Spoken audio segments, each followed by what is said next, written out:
isn't always easy. Fortunately, there are many ways to parenthood. In vitro fertilization, or IVF, brings the miracle of conception into a laboratory. It has led to the birth of nearly 10 million babies since the first successful fertilization procedure in 1978. So how does it work?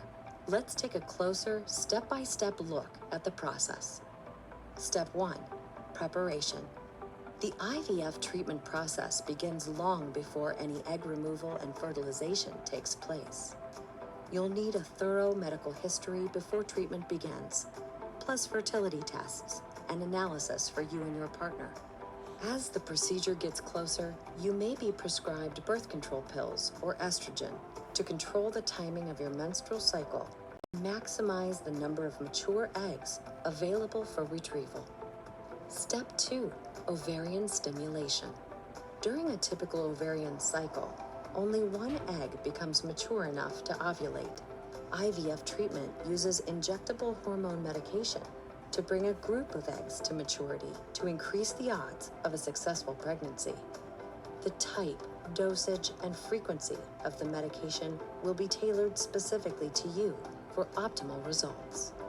Monitoring of the eggs may occur daily or every few days during this time to determine when they mature. A final trigger shot is given exactly 36 hours before the scheduled egg retrieval to finalize the maturation process. Step 3. Egg retrieval. Once the eggs are mature, it's time for egg retrieval.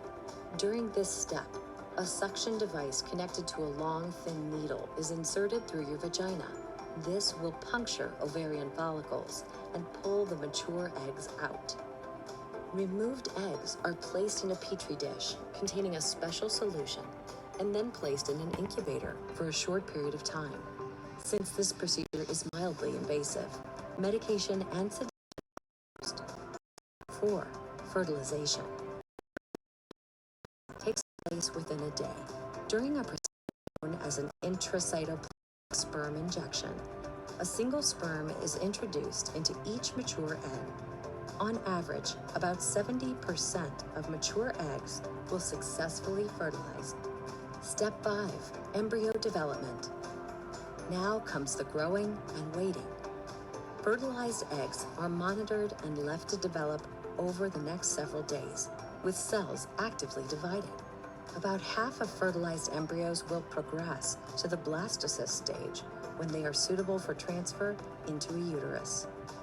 Embryos that are suitable for transfer can either be used right away or frozen for future transfer.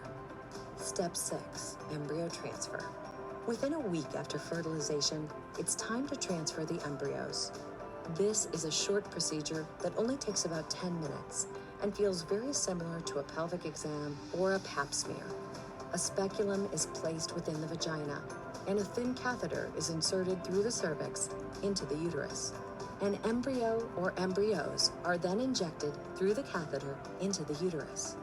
After an embryo transfer, you may experience symptoms such as mild bloating and cramping, breast tenderness from high estrogen levels, spotting, and constipation. Step 7. Pregnancy. Within 14 days after the embryo transfer, a blood test will be done to determine if you're pregnant. If the pregnancy test is positive, you begin the journey of prenatal care. Pregnancy success rates per embryo transfer vary depending on the age of the woman at the time of egg retrieval. If the pregnancy test is negative, you can try another embryo transfer if you have additional embryos frozen from the first IVF cycle. If you do not have remaining embryos, you can try IVF again. IVF has been used successfully for more than 4 decades. Talk openly with your healthcare provider about your options.